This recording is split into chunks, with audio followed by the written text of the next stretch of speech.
പേര് നിഖിൽ രാജ് എന്നാണ്. ഞാൻ തൃശ്ശൂർ രൂപതയിലെ ചിയാരം സേവനാലയം ദേവാലയത്തിലൊരു അംഗമാണ്. എൻ്റെ പപ്പയും അമ്മച്ചിയും ചേട്ടനും അനിയത്തി കിടക്കുന്ന ഒരു ചെറിയ കുടുംബമാണ് എൻ്റേത്.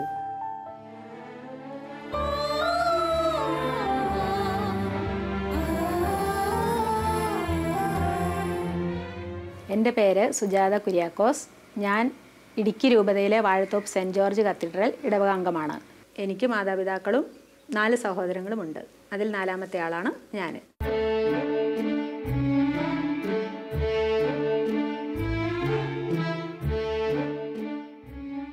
ഞാൻ തൃശ്ശൂർ അതിരൂപതയിലെ മറ്റം ഫൊറോനയിൽ ചിറ്റാട്ട ഇടവകാംഗമായ സിംസനാണ്. എൻ്റെ വീട്ടിലെ ഭാര്യ, അമ്മ, 2 മക്കൾ. ഭാര്യ മണലൂർ പുത്തമ്പള്ളി ഇടവകാംഗവും. പേര് നിഷ. 2004 ഇടവകാംഗം കഴിഞ്ഞത്. മക്കളുടെ പേര് എൽന, ലെന. അവർ 8ാം ക്ലാസ്സിലും 5ാം ക്ലാസ്സിലും പഠിക്കുന്നു, ചിറ്റാട്ട ഹൈസ്കൂളിൽ തന്നെ.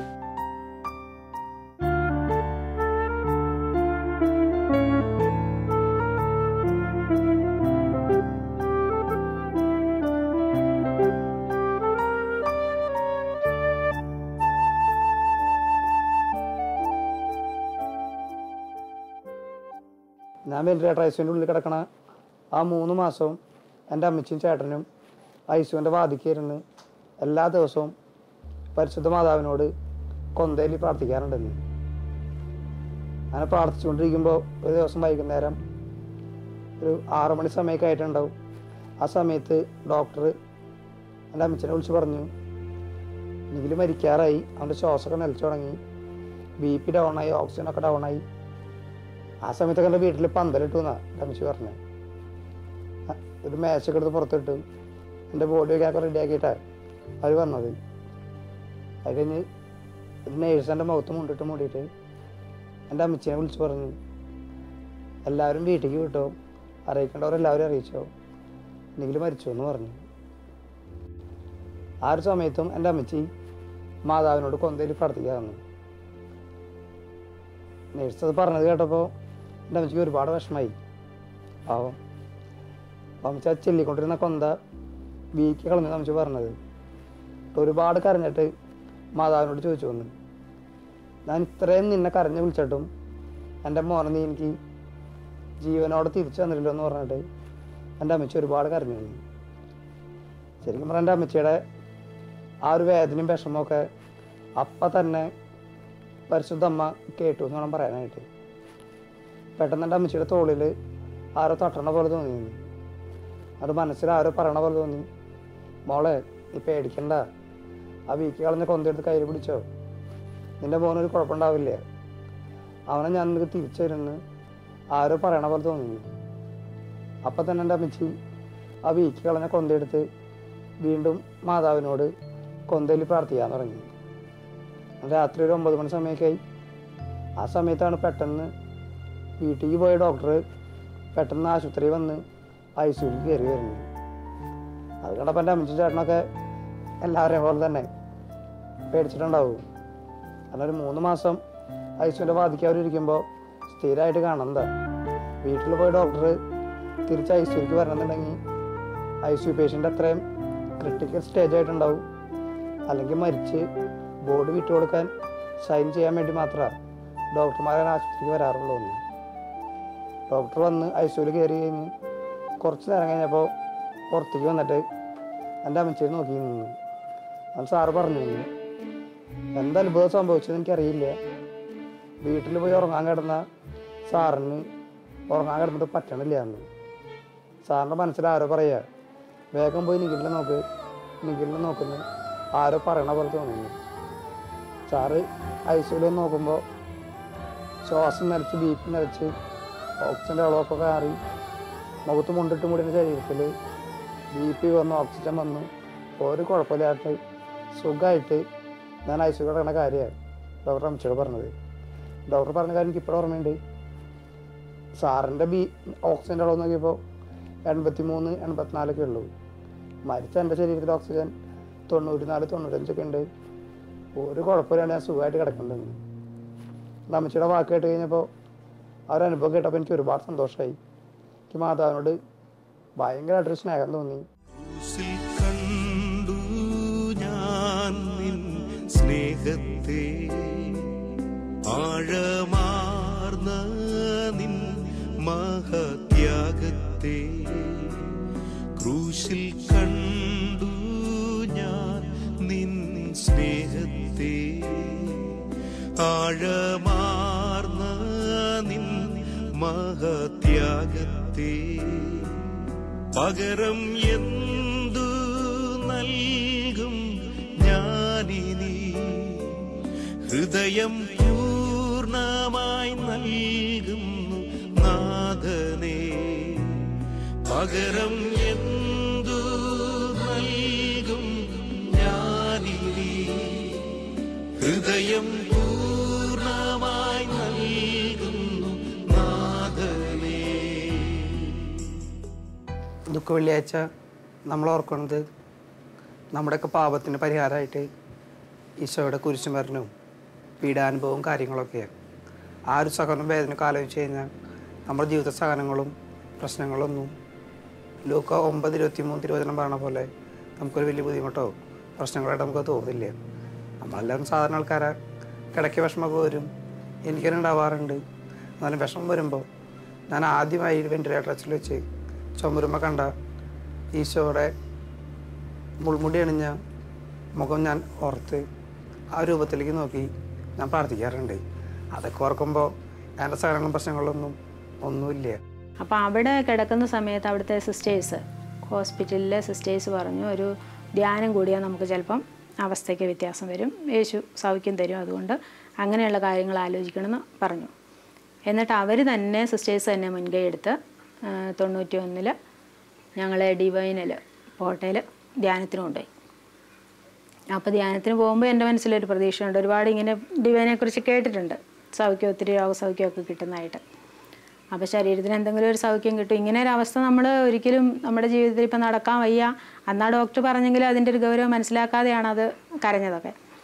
പിന്നീടും ഇങ്ങനെ കാലുകൾ ചലിപ്പിക്കാൻ പറ്റുന്നില്ല, കാലിൽ തൊട്ടാൽ അറിയാൻ പറ്റുന്നില്ല, അങ്ങനെയുള്ളൊരവസ്ഥ ഉണ്ടെങ്കിലും നടക്കാൻ വയ്യ, ഇനി എന്നേക്കും ഇങ്ങനെ ആയിരിക്കും എന്നുള്ളൊരു ബോധമൊന്നുമില്ല.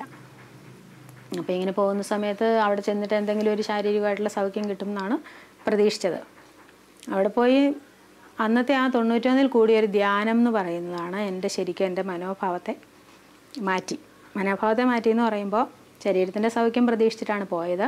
പക്ഷേ മനസ്സിൽ ഏതവസ്ഥയിലും നമുക്ക് അതിനെ ഒരു പോസിറ്റീവായിട്ട് സ്വീകരിച്ചിട്ട് ജീവിതത്തെ നേരിടാം എന്നുള്ള ആ ഒരു പ്രതീക്ഷ അവിടെ വെച്ചാണ് എനിക്ക് ആദ്യമായിട്ട് വരുന്നത്. അപ്പോൾ അവിടെ വെച്ച് എന്നെ കുമ്പസാരിപ്പിച്ച അച്ഛൻ പറഞ്ഞത് ഇങ്ങനെയാണ്: ഗോതമ്പ് മണി നിലത്ത് വീണ് അഴുകുന്നില്ലെങ്കിൽ അതുകൊണ്ട് ഫലമൊന്നും പുറപ്പെടുവിക്കാൻ പറ്റില്ല. അപ്പം മോള് വിഷമിക്കുകയൊന്നും വേണ്ട, ഇതല്ലേ ചെറിയ പ്രായമല്ലേ, അപ്പം യേശുവിന് അസാധ്യമായിട്ടൊന്നുമില്ല. ഇനി വൈദ്യശാസ്ത്രത്തിൽ തന്നെ ട്രീറ്റ്മെൻറ്റ് എടുക്കാൻ നമുക്ക് പറ്റുമെങ്കിൽ അതെടുത്തോ, കുഴപ്പമൊന്നുമില്ല, സുഖമാകും എന്നുള്ള രീതിയിൽ പറഞ്ഞു. പിന്നീട് എനിക്ക് കൗൺസിലിംഗ് നടത്തിയ ചേച്ചി എന്ന് പറയുന്ന എൽസി എന്ന് പറയുന്നൊരു ചേച്ചിയാണ്.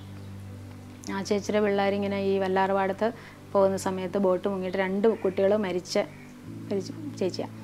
ആ ചേച്ചി ഇങ്ങനെ കൗൺസിലിംഗ് നടത്തിയപ്പോൾ എൻ്റെ അടുത്ത് പറഞ്ഞു, മോൾക്ക് കർത്താവ് സൗഖ്യം തരുന്നതായിട്ട് കാണുന്നുണ്ട്, അതിപ്പോൾ നമുക്ക് ശാരീരിക സൗഖ്യം ആവണമെന്നില്ല, മനസ്സിൽ ഒരുപാട് മുറിവുകളുണ്ടല്ലോ, ഈ അവസ്ഥയെ ഇങ്ങനെ ഉൾക്കൊള്ളാൻ പറ്റാത്ത തരം നിരാശ സങ്കടങ്ങളൊക്കെ ഉണ്ട്, അതൊക്കെ മാറ്റി യേശു ഇങ്ങനെ സൗഖ്യം തരും.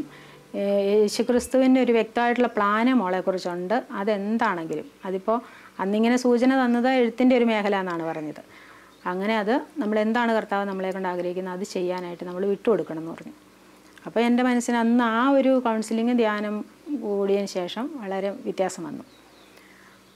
എന്നിട്ട് പിന്നെ ആ ഒരു ഉണർവോട് കൂടിയാണ് അന്ന് മനസ്സിലിങ്ങനെ ഒരു ഒരു വെളിച്ചം മിന്നുന്നത് പോലെ യേശുക്രിസ്തു കൊളുത്തിയൊരു വിളക്ക്, അത് അന്ന് കിട്ടിയത് ഇന്നും എൻ്റെ മനസ്സിൽ ഞാൻ കെടാതെ സൂക്ഷിക്കുന്ന നല്ല ദൈവത്തിൻ്റെ ഒരു ദാനമായിട്ട് ഇങ്ങനെ കൊണ്ടുനടക്കുന്നുണ്ട്.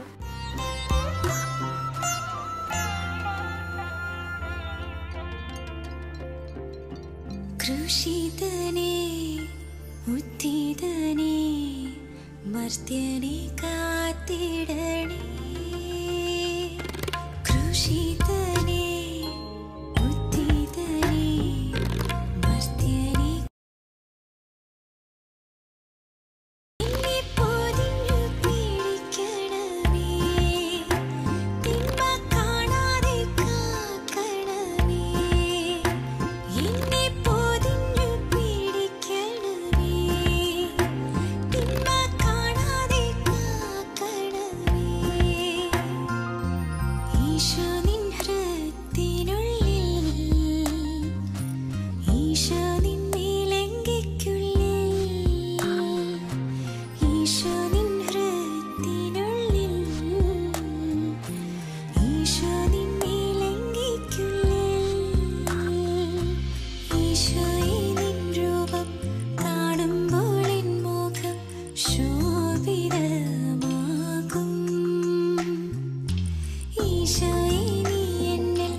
ഈശോയുടെ സഹനങ്ങളെക്കുറിച്ച് ചിന്തിക്കുമ്പോൾ എനിക്ക് ആദ്യം ഓർമ്മ വരുന്നതെന്ന് പറഞ്ഞിട്ടുണ്ടെങ്കിൽ കുരിശിൽ കിടന്നപ്പോൾ ഈശോയ്ക്ക് ചലിക്കാനായിട്ട് സാധിക്കില്ലായിരുന്നു.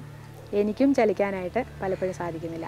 ഈ അപകടം ഉണ്ടായതിന് ശേഷം കാലിൽ എലി കടിച്ചിട്ടുണ്ട്, കുറുമ്പ് കടിച്ചിട്ടുണ്ട്, പാറ്റ അടിച്ചിട്ടുണ്ട്. ഇതൊന്നും അറിയാൻ പറ്റില്ല. ആദ്യം അങ്ങനെ സംഭവിക്കുമ്പോൾ എനിക്ക് ഭയങ്കര ദേഷ്യമായിരുന്നു. ഞാൻ എൻ്റെ കാലിന് ആ ധ്യാനമൊക്കെ കൂടുന്നതിന് മുമ്പ് കാലിൽ ഇങ്ങനെ അടിക്കുകയൊക്കെ ചെയ്യും. വേദന അറിയത്തില്ലോ, കാലിന് വേദന അറിയത്തില്ല. കലിപ്പ് വന്നിട്ടാണ്, ദേഷ്യം വന്നിട്ട്. അപ്പോൾ അമ്മച്ചി പറയും, കൊച്ചെ അങ്ങനെ ചെയ്യരുത്, അത് നമുക്ക് കൊള്ളൂല, മോൻ്റെ ശരീരം തന്നെയല്ലേ അത്, ഇപ്പം വേദന അറിയത്തില്ലെങ്കിലും വേദനിക്കുമല്ലോ. പക്ഷേ എനിക്ക് ഭയങ്കര ദേഷ്യം വരുമായിരുന്നു. ഇതിങ്ങനെ സംഭവിച്ചിട്ടും പിന്നെ അതിൻ്റെ പുറമേ അല്ലേ ഇത് വരുന്നത്, അറിയാവുന്ന കയ്യിൽ കടിക്കാമല്ലോ വേണമെങ്കിൽ. അപ്പോൾ പിന്നീട് പക്ഷേ ഈശോയുടെ സഹനത്തോട് കാൽവരി കുരിശിലെ ആ വേദനയോട് ചേർത്ത് ഞാൻ ഇങ്ങനത്തെയുള്ള കാര്യങ്ങളെ കാണാൻ തുടങ്ങിയപ്പോൾ എനിക്ക് ഒരു പ്രശ്നമില്ല. ഇപ്പോൾ ഈ അടുത്ത കാലത്ത് കാലിൽ ഉറുമ്പ് കടിച്ചിട്ട് മുറിവുണ്ട് ചെറുതായിട്ട്. അപ്പം ഞാനിങ്ങനെ ചിന്തിക്കും, ഉറുമ്പിനും ജീവിക്കണ്ടേ, അതുങ്ങളെ ദൈവം സൃഷ്ടിച്ചല്ലേ. അപ്പോൾ എനിക്കതൊരു പ്രശ്നമല്ലാത്ത രീതിയിൽ ഒരു നിസ്സാരത അതിനെക്കുറിച്ച്, അതും ഗൗരവമില്ല, പ്രശ്നമില്ല, എനിക്കത് വേദനിക്കുന്നേ ഇല്ല. അപ്പം ഞാൻ ഇങ്ങനെ അത് ചിന്തിക്കുന്നത്, കാൽവരി കുരിശോട് ചേർത്ത് ഞാൻ എൻ്റെ ഈ വേദനയെ സമർപ്പിക്കുന്നു എന്ന് പറയും. അപ്പോൾ ഒരു കുഴപ്പമില്ല, എനിക്കത് വളരെ ലാഘവത്തോടെ കാണാൻ പറ്റുന്നുണ്ട്. ആശുപത്രി ചെന്നപ്പോൾ കർത്താവ് പറഞ്ഞ പോലെ നിനക്ക് മുമ്പ് ഞാനത് ദൂതനെ വായിക്കുമെന്ന് പറഞ്ഞ പോലെ അവിടെ ഒരു സുഹൃത്തുണ്ടായിരുന്നു. അദ്ദേഹം അവിടുത്തെ ഡ്യൂട്ടി കഴിഞ്ഞ് പോകാൻ നിൽക്കുമ്പോഴാണ് ഈ ബസ് മറിഞ്ഞതും അങ്ങനെ ആൾക്കാരെ കൊണ്ടുവരുന്നുള്ള പോലീസുകാരെ സന്ദേശം അവർ കിട്ടിയിട്ട് ഡ്യൂട്ടിക്ക് കഴിഞ്ഞ് പോകുന്നവരവിടെ നിർത്തിയിട്ടുണ്ടായിരുന്നു. അതിലെൻ്റെ ഒരു സുഹൃത്തുണ്ടായിരുന്നു. അപ്പോൾ അവിടെ ചെന്നിട്ട് എന്നെ ഇറക്കണോട് പറഞ്ഞാൽ ഇത് നമ്മുടെ മണീനുള്ള കൊണ്ടുവരണമെന്ന് പറഞ്ഞ്, അപ്പോൾ അവർ വെച്ച് ആളെ അറിയാമെന്ന് പറഞ്ഞാൽ അങ്ങനെ പിന്നെ എന്നോട് ചോദിച്ചാൽ എൻ്റെ അഡ്രസ്സും കാര്യങ്ങളൊക്കെ ഞാൻ കൊടുത്തു. പിന്നീട് എനിക്കൊന്നും ഓർമ്മയില്ല. പിന്നൊക്കെ പറഞ്ഞു കേട്ടാണ് ഇങ്ങനെ ഉണ്ടായാൽ അവിടെ കൊണ്ടുപോയി ചെന്നു. അവരപ്പോൾ ചെന്നപ്പോൾ ഇത് നോക്കിയപ്പോൾ കംപ്ലീറ്റ് ഉള്ളിലൊക്കെ പൊട്ടി കിടക്കണല്ലോ. അങ്ങനെ അവരപ്പോൾ താൽക്കാലിക ഓപ്പറേഷനൊക്കെ നടത്തി. എന്നിട്ട് പറഞ്ഞ് 8 മണി വരെയാണ് ജീവിച്ചിരിക്കുള്ളൂ, അതിൻ്റെ അപ്പുറം ജീവിച്ചിരിക്കില്ല. കാരണം ഉള്ളിൽ കുടലും ബ്ലാഡറും കംപ്ലീറ്റ് പൊട്ടിയേക്കാണ്, വേറൊരു ഇതും ഇല്ല, സജഷനും ഇല്ല അതിനെന്ന് പറഞ്ഞു. അപ്പോൾ ഇങ്ങനെ എൻ്റെ ഒരു വലിയപ്പൻ്റെ വന്ന് പ്രാർത്ഥിക്കുന്ന ആൾ, നല്ല പ്രാർത്ഥനയും പ്രചാരണമനുസരിച്ച് പ്രാർത്ഥിക്കേണ്ട ആളുണ്ട്. അദ്ദേഹം പ്രാർത്ഥിച്ചിട്ട് പറഞ്ഞു, ഇത് അവന് സമയമായിട്ടില്ല എന്ന് കാണിക്കണേ, അവനിനി കാര്യങ്ങൾ ചെയ്ത് തീർക്കാനുണ്ട്, അപ്പോൾ അത് ആരും വിഷമിക്കൊന്നും വേണ്ടതാണ്. അപ്പോൾ ആ ചേട്ടൻ മാത്രം അത് പറഞ്ഞോളൂ. അപ്പോൾ എല്ലാവരും കൂടി ആ ചേട്ടൻ്റെ ചീത്ത പറയണ്ടായേ, ഇത് ഡോക്ടർമാർ ഇത്രയും കണിശമായിട്ട് പറഞ്ഞ സംഭവമാണ് എന്നൊക്കെ പറഞ്ഞിട്ട്.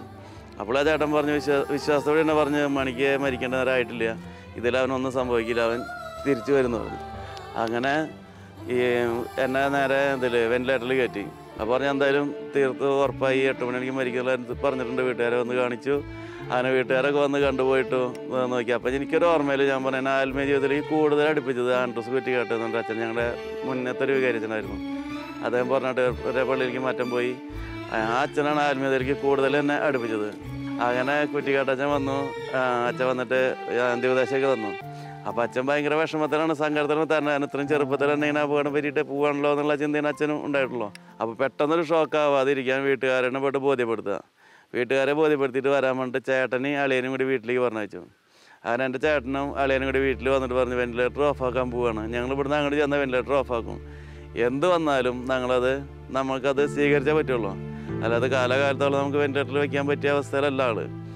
അങ്ങനെ അതൊക്കെ പറഞ്ഞ് ഇവരെന്നെ ബോധ്യപ്പെടുത്തി. അപ്പോൾ ഞാൻ പറയാറുണ്ട്, ഇങ്ങനെ സീരിയസ് ഘട്ടത്തിലാകുമ്പോൾ കെടുത്തിയിട്ട് ഇങ്ങനെ നരകിക്കുന്ന അവസ്ഥ എന്ന് പറയുമല്ലോ, ആ അവസ്ഥയിലാക്കരുത്. ഞാൻ ആദ്യം പ്രാർത്ഥിക്കുമ്പോൾ അതിന് ചെയ്യാറുണ്ടായിരുന്നു.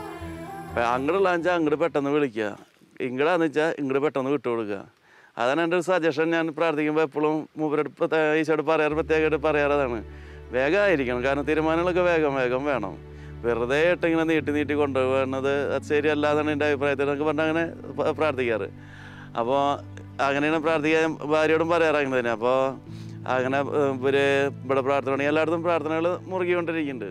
നല്ലതിൽ തന്നെ പ്രാർത്ഥന നടന്നുകൊണ്ടിരിക്കുമ്പോഴാണ് അവിടെ വെന്റിലേറ്റർ ഓഫാക്കിയപ്പോൾ എനിക്ക് വേറെ കുഴപ്പങ്ങളൊന്നും കാണിക്കില്ല, ശ്വാസം വലിക്കുന്നുണ്ട്, ബാക്കി പ്രാർത്ഥനകളൊക്കെ നടന്നുകൊണ്ടിരിക്കുന്നുണ്ട്. അപ്പോൾ ഡോക്ടർമാർ നമുക്കൊരു കാര്യം ഞാൻ കുറച്ച് ദിവസം കൂടി വയ്ക്കാമെന്ന് പറഞ്ഞു. അങ്ങനെ കുറച്ച് ദിവസം കൂടി വയ്ക്കാമെന്ന് പറഞ്ഞാൽ കുറച്ച് ദിവസം കൂടി വെന്റിലേറ്ററിൽ വെച്ചു. പിന്നെ വെന്റിലേറ്റർ ഓഫാക്കിയപ്പോൾ നമുക്ക് കുഴപ്പമില്ല. അങ്ങനെ അവിടുന്ന് ICUവിലേക്ക് മാറ്റി കഴിഞ്ഞു. അവിടുന്ന് കുറച്ച് നാൾ കഴിഞ്ഞപ്പോൾ അപ്പോഴേക്കും എനിക്ക് എല്ലാ കാര്യങ്ങളൊക്കെ വ്യക്തമായിട്ട് മനസ്സിലാവണം കാര്യങ്ങളൊക്കെ ഉണ്ട്. അങ്ങനെ ആൾക്കാരെ തിരിച്ചറിയും കാണും. പക്ഷേ എനിക്ക് കാഴ്ച പോയതായിരുന്നു ഭയങ്കര ബുദ്ധിമുട്ടാണ്. ആരെയും കാണാനില്ല, ശബ്ദം കേട്ടിട്ട് വേണം ആ കാര്യങ്ങളൊക്കെ തീരുമാനിക്കാൻ. പക്ഷേ അങ്ങനെ അതൊക്കെ കഴിഞ്ഞു, അവിടുന്ന് പോന്നു. അങ്ങനെ വീട്ടിലേക്ക് വന്നപ്പോൾ ഡോക്ടർമാരോട് വേറെ കാര്യം പ്രത്യേകം പറഞ്ഞിട്ടുണ്ടായിരുന്നു വെച്ചാൽ, ഈ പോണ സിംസം തന്നെ തിരിച്ചു വരണം, കൂടുതൽ പവറിൽ വരാൻ പറ്റുമെന്ന് വെച്ചാൽ മാത്രം ഡിസ്ചാർജ് ചെയ്യില്ല എന്ന്. അപ്പം ഞാൻ പറഞ്ഞു, ഇപ്പോൾ പോണ സിംസൺ അല്ല തിരിച്ചു വരും, ഇതിൽ ഡബിൾ പവറിൽ തിരിച്ചു വരുന്നതാണ്. എനിക്കൊരു വിശ്വാസമുണ്ട്. കാരണം എന്നെ കർത്താവ് അങ്ങനെ വെറുതെ കെടുത്തില്ല, അല്ലെങ്കിൽ അങ്ങനെ മുഷിപ്പിക്കില്ല എന്നുള്ളതായിരിക്കും എനിക്ക് നല്ല വിശ്വാസമുണ്ട്. സഹനങ്ങളും ആത്മദുഃഖങ്ങളും അറിയാതെ ചെയ്തൊരു പാപങ്ങളും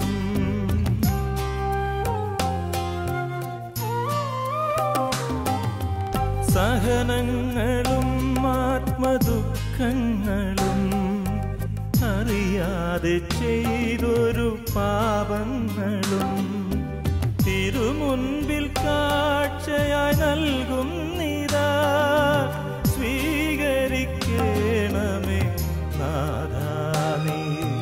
തിരുമുൻപിൽ കാഴ്ചയായി നൽകും നിതാ സ്വീകരിക്കണമേ നാഥാ നീ.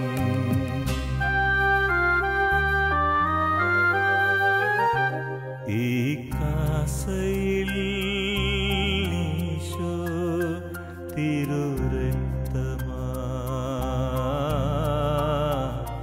പീലാസയിൽ ദിവ്യ ശരീരമാ. ഈശോ പറഞ്ഞില്ലേ, എന്നെ അനുഗമിക്കാൻ ആഗ്രഹിക്കുന്ന തൻ്റെ കുരിശ് ഇവിടെ തന്നെ അനുഗമിക്കട്ടെ എന്നാണ് പറഞ്ഞേക്കണത്. അപ്പോൾ നമ്മൾ നമ്മുടേതായിട്ട് കുരിശുകൾ, നമുക്ക് ഓരോ സഹനങ്ങളുണ്ട്, ഓരോ വീണ്ടും ഓരോ പ്രതിസന്ധികളുണ്ട്, നമ്മുടെ ജീവിതത്തിൽ ഓരോ പ്രതിസന്ധികൾ എന്തായാലും വരും. ആ കുരിശുകളൊക്കെ സന്തോഷത്തോടെ ഈശോ അന്ന് സന്തോഷത്തോടെ ഓരോ സഹനങ്ങളും ഈ കുരിശൊക്കെ സ്വീകരിച്ചിട്ട് കൊണ്ടുപോയത്. അപ്പോൾ ഈശോ നമ്മുടെ ഒപ്പം ഉണ്ടെന്നുള്ള ചിന്തയിൽ ഓരോ സാധനങ്ങളും ഓരോ പ്രതിസന്ധികൾ വരുമ്പോഴും അത് കുരിശായിട്ട് കാണാറുണ്ട്. ഒക്കെ സഹനങ്ങൾ അത് ഈശോയോട് ചേർന്നിട്ട് ഈശോയുടെ കൂടെ നമ്മൾ കുരിശ് വഹിച്ച് പോകുകയെന്ന് വെച്ചാൽ എല്ലാ പ്രശ്നങ്ങളും അതോടുകൂടി മാറുകയും ചെയ്യും. നമുക്ക് ഈശോയോടൊപ്പം സഹിക്കാനും എല്ലാറ്റിനുള്ളൊരു പ്രത്യേക കഴിവ് അതോടുകൂടി കിട്ടും.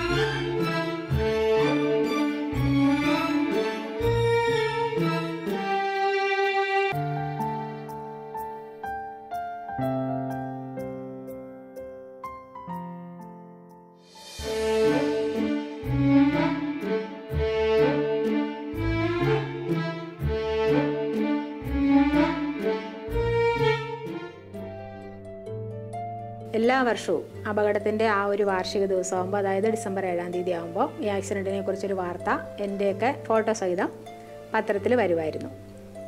അങ്ങനെ വാർത്ത കണ്ടിട്ട് പലരും എന്നെ സഹായിച്ചിട്ടുണ്ട്, പലരും വിളിച്ചിങ്ങനെ ആശ്വസിപ്പിച്ചിട്ടുണ്ട്, പ്രാർത്ഥനാ സഹായങ്ങൾ നൽകിയിട്ടുണ്ട്, ക്ഷേമാന്വേഷണം നടത്തിയിട്ടുണ്ട്. അതിൽ എൻ്റെ മനസ്സിൽ ഇപ്പോൾ ഓർമ്മയിൽ വരുന്ന ഒരു ഏറ്റവും നന്ദിയോടെ ഞാൻ ഓർക്കുന്ന ഒരു കാര്യം എന്ന് പറയുന്നത് കോട്ടയത്തുള്ള ഒരു അപ്പച്ചനും കുടുംബമാണ്. അതിരമ്പുഴയാണ് അവരുടെ വീട്. അപ്പച്ചനും അമ്മച്ചി ഫാമിലി അവർ ഈ പത്രത്തിൽ ഇങ്ങനെ കണ്ടതിന് ശേഷം ഒരു പ്രാവശ്യം എനിക്കൊരു സഹായം അയച്ചു തന്നു.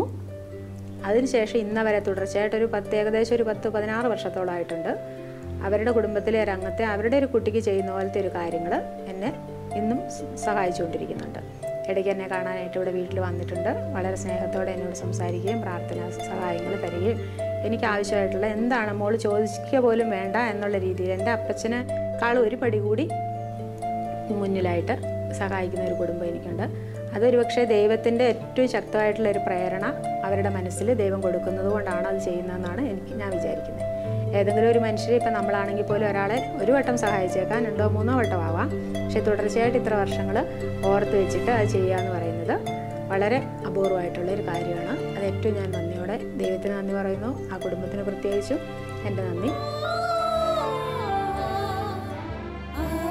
രോഗികളെ പറ്റിയിട്ടൊരു പ്രത്യേക അവസ്ഥകളാണ് കിടക്കണ അവസ്ഥ. ഈ കിടക്കുമ്പോൾ രോഗികൾക്ക് 2 ജനലും ഒരു വാതിൽ, അതിൻ്റെ അപ്പുറത്തേക്ക് ഒന്നുമില്ല. ആ സമയത്ത് രോഗികളുടെ മനസ്സിൽ ഭയങ്കര ചിന്തകളായിരിക്കും. നമ്മളെ കൊണ്ട് ഒന്നിനും പറ്റില്ല, കാരണം ഒരു കാര്യം ചെയ്യാൻ പറ്റില്ല. നമ്മൾ കിടന്ന കിടപ്പില്ലേ, കാരണം മലമൂത്ര വിസർജനമൊക്കെ ബെഡിൽ കിടന്ന് ചെയ്യുമ്പോൾ അവരുടെ മനസ്സിൽ ഓട്ടോമാറ്റിക്കായിട്ടൊരു നിരാശബോധം വരും. അങ്ങനെ കയറാൻ തുടങ്ങിയപ്പോൾ എൻ്റെ വീട്ടുകാർ എന്നെ കളിയാക്കലാണെങ്കിലും കൂടിയിട്ട് അവർ പറയാം, ചോദിക്കും, ഇത്ര ധൈര്യമുള്ള ആളെ കിടന്നിട്ട് നീലിക്കണേ, ഇത്ര വിഷമത്തിലിരിക്കണേ, എന്തിനാ നീ വിഷമം, ഇനി ഇതൊന്നൊരു വിഷം വല്ലടാ, നീ ബാക്കി രോഗികളെ കണ്ടിട്ടൊന്നുമില്ല എന്നുണ്ട്. ചേട്ടനൊക്കെ എല്ലാവരും ഒന്ന് കളിയാക്കാറുണ്ട്. അവർ കളിയാക്കലാണെങ്കിലും ഇവിടെ ഒരു പ്രത്യേക ഉണർവ് കിട്ടാറുണ്ട്. അപകടം പറ്റി കഴിഞ്ഞോട് ഒറ്റപ്പെട്ട അവസ്ഥയായി. ഈ ഒറ്റപ്പെട്ട അവസ്ഥയിൽ കിടക്കുമ്പോൾ ഭയങ്കര നിരാശബോധം വന്നു തുടങ്ങി. അപ്പോൾ ഞാൻ എൻ്റെ തമ്പുരാനോട് ചോദിക്കും, അല്ല എന്തെങ്കിലും കെടുത്തേണ്ട ഉദ്ദേശം, ഇങ്ങനെ കിടന്നു കഴിഞ്ഞാൽ ആദ്യം കിടന്ന് എൻ്റെ കത്തിയിൽ കഴിയും. അങ്ങനെ കത്തിയിൽ കഴിയാനുള്ളതല്ലാന്ന് എനിക്കറിയാം. പക്ഷേ അത് ഈ നിരാശ വന്നു കഴിഞ്ഞാൽ എനിക്ക് പറ്റില്ല, എനിക്ക് എത്ര വേഗം എണിച്ച് പോകണമെന്ന് പറയും. അങ്ങനെയാണ് പ്രാർത്ഥിക്കാറ്. അങ്ങനെ പ്രാർത്ഥിച്ച സമയത്താണ് പ്രചോദനം കിട്ടിയിട്ട് എഴുന്നേറ്റതൊക്കെ. ഈ അവസ്ഥയിൽ വീട്ടുകാരുടെ ഏറ്റവും വലിയ സപ്പോർട്ടാണ് എനിക്ക് കിട്ടിയത്. വീട്ടുകാരും ബന്ധുക്കളും സുഹൃത്തുക്കളൊക്കെ ഇടയ്ക്ക് കാണാൻ വന്നിട്ട് അവരുടെ പ്രചോദനമുണ്ട്. ഈ അപകടത്തിൽ പിന്നെ ഉണ്ടായെന്ന് വെച്ചാൽ ഈ കയ്യെ തളർന്ന് എടുക്കുമായിരുന്നു. ഇവിടെ എല്ല് പൊട്ടി സ്റ്റീലിട്ടുണ്ട്. ഈ കൈ ഇങ്ങനെ എന്തുണ്ടായാലും ഒന്ന് അറിയില്ല, ഇങ്ങനെ തളർന്ന് കിടക്കേണ്ട അവസ്ഥ. നേരെ ബലമില്ല, ഒരു മൊട്ട് സൂചി എടുക്കാൻ വരെ കൈ കൊണ്ട് പറ്റില്ല. അങ്ങനെ പിന്നെ ഈ സർജറി കഴിഞ്ഞപ്പോൾ കൈ ഇത്ര വളയാന്ന്, ഇതിൻ്റെ അപ്പുറത്തേക്ക് ഇങ്ങോട്ട് വളഞ്ഞു വരില്ല. അങ്ങനെ ഇങ്ങനെ സമയത്ത് ഞാൻ ഈ പുനർജീവനിൽ എത്തിപ്പെട്ടത്. അന്ന് മനുഷ്യ സ്നേഹി എന്നുള്ള പേരിലായിരുന്നു അവിടേക്ക് എത്തിപ്പെട്ടത്. അവിടെ എത്തിപ്പെട്ടപ്പോൾ എന്നോട് പറഞ്ഞു, കൊന്ത കോർത്താൽ മതി, കെട്ടാൻ പറ്റില്ല, കയ്യേനെ എല്ലാതരം കെട്ടാൻ പറ്റില്ല, അപ്പോൾ കോർത്താൽ മതി തന്നു. അങ്ങനെ അവിടെ നിന്ന് മണി മേടിച്ച് കൊടുത്ത് ഇങ്ങനെ ബലം പിടിച്ചിട്ട് വയറിനോട് മുട്ടിക്ക് അങ്ങനെ കൊടുക്കാൻ തുടങ്ങി. കോർത്ത് കൊടുത്ത് കുറേ കൊന്തകൾ അന്ന് നെല്ലിക്കുന്ന് പള്ളിയുടെ പുനരുദ്ധാരണം നടക്കുന്ന സമയത്ത്. അത് കഴിഞ്ഞപ്പോൾ അവിടേക്കുള്ള കൊന്തകളുണ്ടായിരുന്നു, ചിലരെ കൊന്തകൾ കെട്ടാണ്ടായിരുന്നു. അത് കെട്ടാനുള്ള കൊന്തകൾ മണിയൊക്കെ എല്ലാവരും കൂടി കോർക്കണമെങ്കിൽ ഞാനും കോർത്ത് വിട്ടു. കോർത്ത് വിട്ട് കുറച്ച് ദിവസം കഴിഞ്ഞപ്പോൾ എന്തോ പണ്ട് എന്തോ എടുക്കാൻ നോക്കിയവളാണ് കൈ പെട്ടെന്ന് ഒരു പുസ്തകം അമ്മ പറഞ്ഞപ്പോൾ ഒരു ഞാൻ കിടക്കുന്ന ജനലേരെ എടുത്തുന്ന ഒരു പുസ്തകം, ആ പുസ്തകം എടുത്തിടാന്ന് പറഞ്ഞു. അപ്പോൾ ഞാൻ പുസ്തകം എടുത്ത് കൊടുത്തു. അപ്പോഴാണ് പെട്ടെന്ന് ഞാൻ ഈ കൈ കൊണ്ടല്ലേ പുസ്തകം എടുത്തുള്ളത്. അപ്പോൾ കൊന്ത കോർക്കാൻ ജയമല ഈ പ്രാർത്ഥിച്ചിട്ട് കൊന്തമണി കോർക്കണേലാണ് ഈ കൈ ശരിക്കും പ്രവർത്തനം തുടങ്ങിയത്. അതുവരെ ഇങ്ങനെ ആയിരിക്കുമല്ലോ, ഇങ്ങോട്ട് അടുക്കില്ല, ഈ വിരകൾ കൂട്ടിമുട്ടി നല്ലോണം ബലം പിടിച്ചെങ്കിൽ മാത്രമേ കൂട്ടിമുട്ടിയെന്നുള്ളതാണ്. ഈ കൊന്ത കോർക്കാൻ ഈ കൊന്ത പ്രാർത്ഥനയും തുടങ്ങിയപ്പോഴാണ് ഈ കയ്യെ ശരിക്കും പ്രവർത്തനം തുടങ്ങിയത്. ഇന്നും ഈ കൈനൊരു കുഴപ്പമില്ല, ഡീസൻ്റായിട്ട് പറിക്കാനും കൊന്ത കെട്ടാനൊക്കെ പറ്റുന്ന കൈയുണ്ട്. അങ്ങനെയാണ് ജയമലയുടെ ഒരു അനുഗ്രഹം കിട്ടിയാണ് എനിക്ക്. ജയമല ചെല്ലുമ്പോൾ വീട്ടിലുള്ള അനുഗ്രഹമാണ് ഈ കയ്യെ വർക്ക് ചെയ്യണത്. കുറച്ച് നാൾ മുമ്പ് എൻ്റെ ജീവിതത്തിലുണ്ടായ ഒരു അനുഭവം ഞാൻ പറയാം. ഞാൻ നേരത്തെ പറഞ്ഞില്ലേ തൊണ്ടയിൽ ട്രക്കിയോസ്റ്റമി ട്യൂബ് ഉണ്ടെന്ന്. നമ്മുടെയൊക്കെ ഒരു ഭൂരിഭാഗം നടുവരലിൻ്റെ അത്രയും വലുപ്പമുണ്ടാവും ആ ട്യൂബ് ഉള്ളിലേക്ക് ഇറക്കിയിട്ടേക്കാം. ഈ സാധാരണ നിങ്ങളെല്ലാവരെയും പോലെ കഫം ചുമച്ച് വായക്കോടും തുപ്പാൻ പറ്റില്ലേ. കഫം വരുമ്പോൾ ആ ട്യൂബിൻ്റെ അടുത്ത് അടപ്പ് തുറന്നിട്ട് വേറൊരു ട്യൂബ് ലങ്സിലേക്ക് ഇറക്കിയിട്ട് വേണം കഫം മുഴുവൻ ലങ്സിൽ നിന്ന് വലിച്ചെടുക്കാനായിട്ട്. അത് ചെയ്തു തരുന്ന അമ്മച്ചെന്നെയാടാ. അങ്ങനെ ഒരു ദിവസം കഫം വന്ന് എടുക്കാൻ നോക്കിയപ്പോൾ കഫത്തിന് പകരം വന്നത് മുഴുവൻ ബ്ലഡാണ്. ബ്ലഡ് കണ്ടപ്പോൾ ഞാൻ കുറച്ച് പേടിച്ചു. അവൻ അമ്മച്ചോട് ചോദിച്ചു, അമ്മച്ചി എന്താ പറ്റിയേ, ബ്ലഡാണല്ലോ വരുന്നതെന്ന് ചോദിച്ചു. അപ്പോൾ അമ്മച്ചി പറഞ്ഞു, ട്യൂബ് ഉള്ളിലേക്ക് ഇറക്കിയപ്പോൾ എവിടെയെങ്കിലും കയറി പിടിച്ച് കുറച്ച് മുറിഞ്ഞിട്ടുണ്ടാവും, അതുകൊണ്ടാണ് നീ പേടിക്കേണ്ട, കുറച്ചൊന്നും ശരിയായിക്കോളും എന്ന് പറഞ്ഞു. പക്ഷെ വൈകുന്നേരമായിട്ടും ബ്ലഡ് വരേണ്ടതിന് ഒരു കുറവുണ്ടായില്ല. അതിൻ്റെ കഴുത്തിൻ്റെ സൈഡിലുള്ള തുണിയൊക്കെ നനഞ്ഞു. എന്നാൽ വൈകുന്നേരം എനിക്ക് ശ്വാസം കിട്ടാണ്ടായി. എൻ്റെ അമ്മച്ചും ചേട്ടനും കൂടി എന്നെ ആശുപത്രിയിൽ കൊണ്ടുപോയി. അത് കഴിഞ്ഞിട്ട് സാറ് പറഞ്ഞു, ട്യൂബിൻ്റെ അകത്ത് ഒരു മാംസകഷ്ണം വളർന്ന് ട്യൂബ് മുഴുവൻ ബ്ലോക്കായി നിൽക്കുക. ആ മാംസകഷ്ണത്തുമ്മേ ഉള്ളിലേക്ക് ഇറക്കണ ട്യൂബ് കൊണ്ടിട്ടാണ് ബ്ലഡ് മുഴുവൻ വരുന്നത്. അത് വേറെ ഒന്നും ചെയ്യാൻ പറ്റില്ല, എത്രയും പെട്ടെന്ന് പറ്റുമെങ്കിൽ നാളെ തന്നെ ഒരു സർജറി ചെയ്ത് ആ മുറിച്ച് കളയണമെന്ന് പറഞ്ഞു.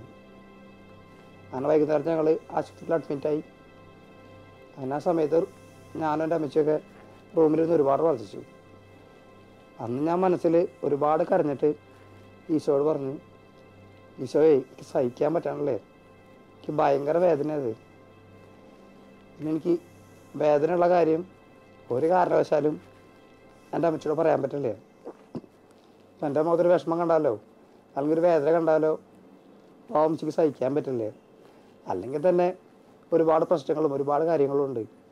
അതിൻ്റെ ഇടയിൽ കൂടെ ഈ വിഷമം കൂടി പറഞ്ഞ് എനിക്ക് ബുദ്ധിമുട്ടിക്കാൻ പറ്റില്ല ഈശോയെ, അങ്ങോട്ട് മാത്രം എനിക്ക് പറയാൻ പറ്റുള്ളൂ, എന്നെ കൈവിടല്ലേ എന്ന് പറഞ്ഞ് ഞാൻ ഒരുപാട് പ്രാർത്ഥിച്ചു. പെട്ടെന്ന് എനിക്ക് എൻ്റെ മനസ്സിലൊരു വചനം തോന്നി. ആ വചനം ഇതാണ്, യെശയ്യാ 41:13. ഞാൻ അപ്പോൾ തന്നെ അമ്മച്ചോട് പറഞ്ഞു, അമ്മച്ചി ബൈബിൾ എടുക്ക്, ആ വചനം നോക്കാൻ പറഞ്ഞു. അമ്മച്ചി വചനം നോക്കി, നിൻ്റെ ദൈവവും കർത്താവുമായ ഞാൻ നിൻ്റെ വലത് കൈ പിടിച്ചിരിക്കുന്നു, ഞാനാണ് പറയുന്നത്, ഭയപ്പെടേണ്ട, ഞാൻ നിന്നെ സഹായിക്കും. ആ ഒരു വചനം വായിച്ചു കഴിഞ്ഞപ്പോൾ എനിക്ക് ഒരുപാട് സന്തോഷമായി. ഞാൻ രാത്രി ഞാനെൻ്റെ അമ്മച്ചി കിടന്നുറങ്ങി. പിറ്റേ ദിവസം കാലത്ത് നേരത്തെ എഴുന്നേറ്റ് അമ്മച്ചിയുടെ ഡ്രസ്സൊക്കെ ചെയ്ത് റെഡിയാക്കി നിർത്തിയേക്കായിരുന്നു സർജറി കൊണ്ടുപോകാനായിട്ട്. ആ ഒരു സമയത്താണ് ആശുപത്രിയിൽ ജോലി ചെയ്യുന്ന ഒരു ആൻറ്റി റൂമിലേക്ക് വന്നത്. ആൻറ്റി അമ്മച്ചിയോട് ചോദിച്ചു, ചേച്ചി ബാത്റൂമിൽ വെള്ളം പിടിച്ച് വെച്ചോന്ന് ചോദിച്ചു. അപ്പോൾ അമ്മച്ചി പറഞ്ഞു, അറിയില്ല, ഞങ്ങളൊന്നും പറഞ്ഞില്ല എന്ന് പറഞ്ഞു. ഞാൻ ആൻറ്റിയോട് പറഞ്ഞു ആൻറ്റി പേടിക്കേണ്ട, വെള്ളത്തിൻ്റെ കാര്യമല്ലേ, വിഷമിക്കൊന്നും വേണ്ട, കർത്താവ് ഉണ്ടല്ലോ, എന്തെങ്കിലും വഴി കാണിക്കുമെന്ന് പറഞ്ഞു. അപ്പോൾ ആൻറ്റി ചെറുതായിട്ടൊന്ന് ചിരിച്ചിട്ട് ആൻറ്റി പറഞ്ഞു ആ കർത്താവ് ഉണ്ടെങ്കിൽ അത്ഭുതം കാണിക്കട്ടെ എന്ന് പറഞ്ഞ് ആൻറ്റി റൂമിൽ നിന്ന് പുറത്തേക്ക് പോയി. അങ്ങനെ ആ സമയത്ത് എന്നെ ഡ്രസ്സൊക്കെ മാറ്റി അമ്മച്ചി കിടത്തിയേക്കായിരുന്നു. അപ്പോൾ എൻ്റെ കൂട്ടുകാരൻ എൻ്റെ ഒപ്പം ഉണ്ടായിരുന്നു. അവൻ്റെ ഫോണിൽ വന്ന വീഡിയോ ഫോട്ടോ എന്തോ ഒന്ന് കാണിക്കാൻ അവൻ എൻ്റെ അടുത്ത് വന്നിരുന്നു. അത് കാണിച്ചു കൊണ്ടിരിക്കുന്നതിൻ്റെ ഇടയിൽ പെട്ടെന്ന് അവൻ എൻ്റെ അമ്മച്ചിയെ വിളിച്ചു. അമ്മച്ചി ഓടി വന്നേൻ കുഞ്ഞൻ്റെ വയറിൻ്റെ മുകളിൽ ഒരു സാധനം ഇരിക്കുന്നുണ്ട്, വേഗം വന്ന് നോക്കാൻ പറഞ്ഞു. അത് കേട്ടപ്പോൾ അമ്മച്ചി പാവം ഓടി വന്ന് അത് നോക്കിയിട്ട് ഒന്നും മിണ്ടാണ്ട് കണ്ടായിരുന്നു. ഒരു തുണിയിൽ പൊതിഞ്ഞിട്ട് അമ്മച്ചി എന്നെ പൊതിച്ച് കാണിച്ചിട്ട് പറഞ്ഞു നീ പേടിക്കേണ്ട മോനെ, എനിക്ക് ഇനി ഓപ്പറേഷൻ ഒന്നും വേണ്ട, കർത്താവ് അതെടുത്ത് മടിയെന്ന് പറഞ്ഞിട്ട് ആ മാംസ കഷ്ണം നീ കാണിച്ചു തന്നു. അത് കണ്ടപ്പോൾ എനിക്ക് ഒട്ടും വിശ്വസിക്കാൻ പറ്റില്ല കേട്ടാ. തലേ ദിവസം വരെ ഒരുപാട് വേദനയും ബ്ലഡും വന്നുകൊണ്ടിരുന്ന മാംസ കഷ്ണം എങ്ങനെ പുറത്ത് വന്ന് എനിക്ക് മനസ്സിലായില്ല. വെള്ളത്തിലിട്ട് വീർത്ത ഒരു കടലമണിയുടെ അത്രയും വലുപ്പുണ്ടായിരുന്ന മാംസ കഷ്ണം. അത് കഴിഞ്ഞപ്പോൾ കുറച്ച് നേരം കഴിഞ്ഞ് അമ്മച്ചി മാംസ കഷ്ണം കൊണ്ടുപോയി നേഴ്സുമാരെല്ലാവരും കാണിച്ചു. കുറച്ച് കഴിഞ്ഞപ്പോൾ ഡോക്ടറും വന്നു, ഡോക്ടർക്ക് കാണിച്ചു കൊടുത്തു. സാറത് കണ്ടപ്പോൾ ഒന്നും മിണ്ടിയില്ല. കുറച്ച് എൻ്റെ മുഖത്തേക്കും ചിരിച്ചു. അമ്മച്ചിയെ നോക്കി. സാറ് പറഞ്ഞു ഇനിയിപ്പോൾ വേറെ ഒന്നും ചെയ്യാനില്ലല്ലോ, നമുക്ക് വേഗം വീട്ടിലേക്ക് പോകില്ലെന്ന് പറഞ്ഞു. അപ്പോൾ അമ്മച്ചി ഡ്രസ്സൊക്കെ പാക്ക് ചെയ്യായിരുന്നു വീട്ടിൽ പോകുന്ന സമയത്ത്. ആ സമയത്താണ് കാലത്ത് കർത്താവ് ഉണ്ടല്ലോ എന്ന് പറഞ്ഞു പോയ ആൻറ്റി റൂമിലേക്ക് വന്നത്. ആൻറ്റിക്കും എൻ്റെ അമ്മച്ചി ആ മാംസകഷ്ണം കാണിച്ചു കൊടുത്തു. അത് കണ്ടു കഴിഞ്ഞപ്പോൾ ആ പാവത്തിന് ഒരുപാട് സങ്കടമായി. എന്നിട്ട് എൻ്റെ അടുത്ത് വന്നിട്ട് ഒന്നും മിണ്ടാണ്ട് എൻ്റെ അടുത്ത് വന്ന് എൻ്റെ കൈ പിടിച്ചിട്ട് പറഞ്ഞു മോനെ കർത്താവ് ഇപ്പോഴും ഉണ്ടല്ലേ പറഞ്ഞിട്ട് ആൻറ്റി കുറേ കരഞ്ഞു. പിന്നെ ആൻറ്റിക്ക് ഒരുപാട് കാര്യങ്ങൾ എന്നോട് പ്രാർത്ഥിക്കാനും പറഞ്ഞു. എനിക്ക് പറ്റണ പോലെ ഞാൻ ആൻറ്റിക്ക് വേണ്ടി പ്രാർത്ഥിക്കാറുണ്ട്. അത് കഴിഞ്ഞപ്പോൾ എനിക്കൊരു കാര്യം മനസ്സിലായത്, കർത്താവ് ഈ ഒരു അത്ഭുതം എൻ്റെ വീട്ടിൽ വെച്ച് ചെയ്യാണ്ട് എന്നെ ഈ ആശുപത്രിയിൽ കൊണ്ടുപോയത് ആൻറ്റിക്കും അവിടുത്തെ എല്ലാവർക്കും ഒരു വിശ്വാസം ഉണ്ടാകാൻ വേണ്ടിയിട്ടായിരിക്കും കർത്താവിനെ കൊണ്ടുപോയത്.